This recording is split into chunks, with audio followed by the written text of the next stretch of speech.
Halo Sobat Militer, kembali lagi di UTP Channel. Mohon di-subscribe channel ini. Apa itu roket? Roket adalah sebuah mesin jet yang memakai massa propelan, yang hanya disimpan untuk membentuk kecepatan tinggi pada jet pendorongnya. Mesin roket adalah mesin reaksi, dan mendapatkan daya dorong sesuai dengan hukum ketiga Newton. Karena mereka tidak perlu bahan eksternal untuk membentuk jet mereka. Mesin roket bisa digunakan untuk pesawat ruang angkasa propulsi, serta penggunaan terestrial, seperti rudal. Kebanyakan mesin roket adalah mesin pembakaran internal. Walaupun bentuk non-pembakaran juga benar. Mesin roket sebagai sebuah golongan memiliki knalpot kecepatan tertinggi, yang jauh yang paling ringan, tetapi propelan paling efisien memiliki impuls spesifik terendah dari semua jenis mesin jet. Roket pada dasarnya adalah mesin untuk alat transportasi seperti mesin jet, diesel, dan lain-lain. Tapi tidak sama dengan mesin transportasi lain. Roket bersifat anaerob. Untuk memperagakan pembakaran bahan bakar dia membawa oksigen sendiri, sehingga praktis tak membutuhkan oksigen dari luar. Karenanya, roket bisa digunakan sebagai mesin transportasi ke ruang angkasa yang tak beroksigen. Roket memiliki daya angkut yang luar biasa. Kecepatan roket juga luar biasa. Mampu melewati kecepatan suara, kendati ketika meninggalkan dasar kecepatannya kelihatan rendah. Bila pada detik pertama kecepatannya hanya 12 meter per detik. Misalnya, maka pada tahap berikutnya roket bisa melaju dengan kecepatan kelipatannya.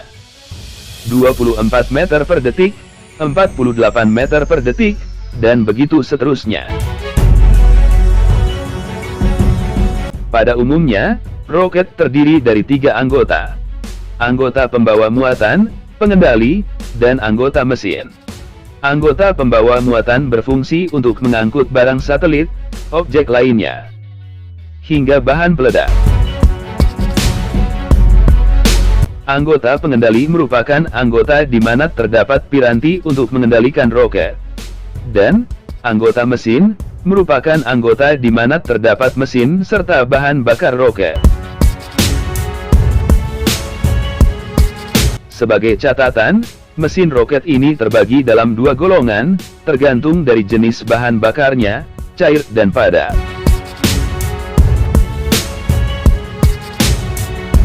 Menurut catatan, roket telah digunakan sejak lama, mulai sekitar tahun 1232, di Cina.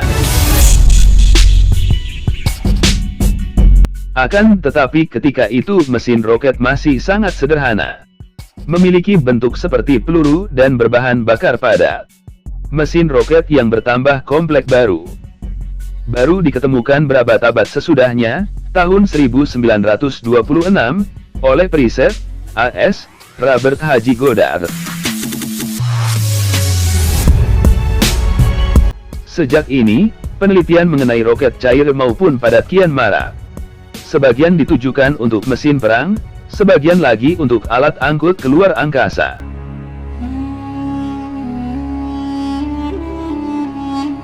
Roket yang paling terkenal pada saat ini, misalnya, Long March asal Cina, Delta, Atlas dan Titan asal AS, Ariane asal Eropa, dan Proton asal Rusia.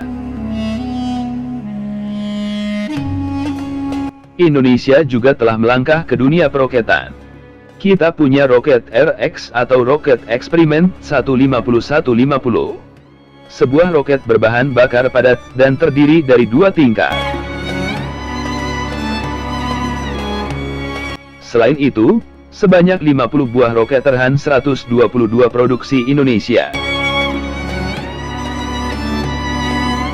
sukses diuji cobakan dengan ditembakkan ke tujuan di udara di Pusat Latihan Tempur TNI AD Batu Raja, Kabupaten Ogan Komering Ulu atau Oku, Sumatera Selatan.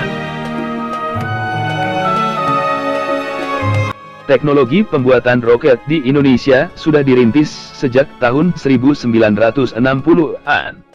Dan berhasil meluncurkan roket pertama buatan Indonesia pada tahun 1963 yang diberi nama Gamma 1 sejak saat itu. Penelitian dan pengembangan roket nasional menjadi sangat bergairah. Dan berhasil meluncurkan roket Kartika 1 setahun setelah suksesnya peluncuran GAM 1. Indonesia bahkan menjadi negara kedua di Asia dan Afrika, setelah Jepang, yang berhasil meluncurkan roketnya sendiri. Teknologi roket adalah teknologi utama yang dikembangkan Indonesia. Namun perkembangan teknologi roket memakan waktu lama. Karena harus mengembangkan secara mandiri. Tidak ada negara manapun yang memberikan sistem teknologi roket secara utuh. Ini menjadi suatu tantangan. Semua bagian per bagian mulai dari struktur, propulsi, propelan, sistem kendali dan sebagainya dikembangkan secara mandiri. Saat ini Indonesia mengembangkan teknologi roket sonda atau roket dengan muatan penelitian.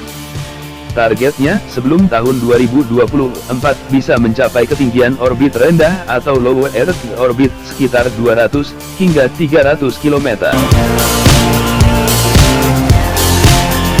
Berbagai tipe roket yang dikembangkan antara lain RX-100, RX-120, RX-360, RX-450, RX-550.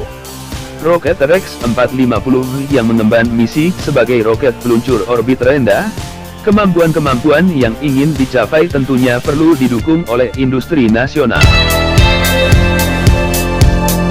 Target di tahun 2040 Indonesia sudah mempunyai kemandirian di bidang keantariksaan, yang salah satunya ditandai dengan tumbuhnya industri roket dan satelit nasional. Saat ini Indonesia sedang menyiapkan peraturan pemerintah yang mengatur bagaimana pihak swasta dapat berpartisipasi dalam pengembangan teknologi roket sipil. Langkah awal dimulai dari pengembangan teknologi bahan bakar dan motor roket. Selain kerja sama nasional, kerja sama internasional sudah tentu dapat mendukung pengembangan teknologi roket, salah satunya adalah alih teknologi dalam mendukung peluncuran roket penelitian.